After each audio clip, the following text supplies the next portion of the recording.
السلام عليكم ورحمة الله وبركاته. ازيكم حبايبي؟ عاملين ايه؟ ان شاء الله تكونوا بخير. النهاردة بقى انا هعمل لكم الصينية دي. انا بالنسبة لي بعتبرها صينية السعادة. الصينية دي مش بتنزل في بطني، بتنزل في قلبي، بتنزل في قلبي والله.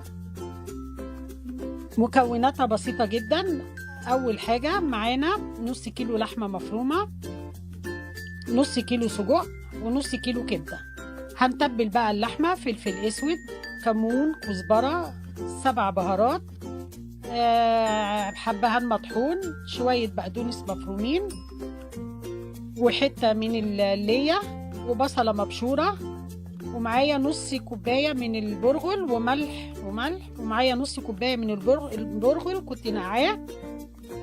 وهقلب بقى كل المكونات مع بعضيها. انا بحب الكفتة يا جماعة، انا بحب احط لها شوية من البرغل، بيديها قيمة غذائية عالية وبيزود الكمية معانا، وبيبقى طعمها حلو قوي مع طعمه حلو قوي مع الكفتة. وحطيت حتة من الثوم المهروس، وقلبته كله مع بعضه. اللحمة المفرومة طبعا لما بتتعمل كفتة لازم تتعجن كويس وتدعك كويس كده يا جماعة. زودت عليها دلوقتي نص معلقة من البيكنج باودر، تديها هشاشة كده وتخليها ما تكشش وتبقى هشة كده وطعمها حلو كده.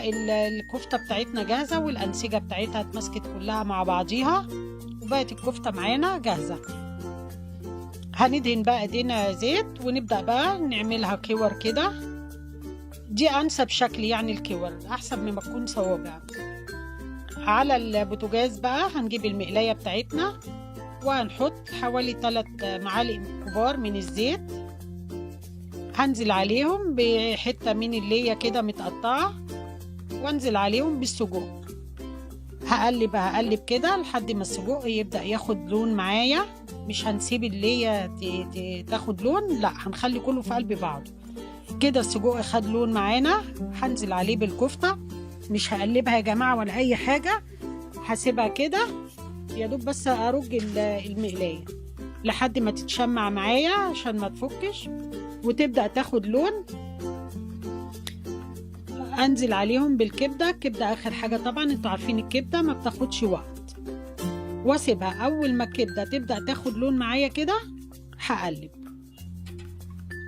كده. الكبدة خدت لون معانا يا جماعة. قلبنا بقى كله مع بعض. مش انا بقول لكم صينية السعادة؟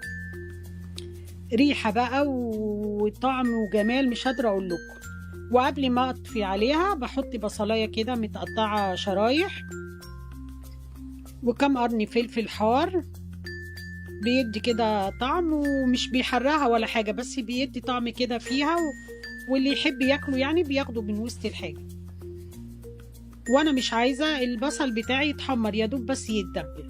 وهنزل بقى بمعلقة فلفل اسود، معلقة كمون، معلقة كزبرة، معلقة 7 بهارات، ومعلقة كبيرة من الملح. وقلب بقى كله في قلب بعضه كده. الوصفة بتاعتنا استوت يا جماعة وخلصت، ولا خدت وقت ولا اي حاجة.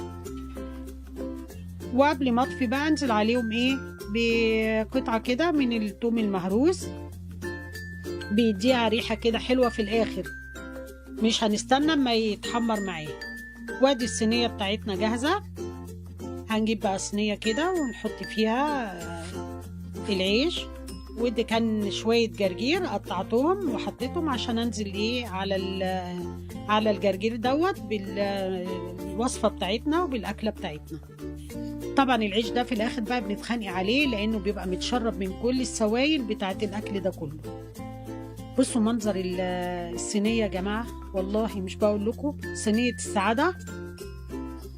جميلة وسهلة وطعمها حلو. وهنجيب بقى العيش ونحط بقى الاكل.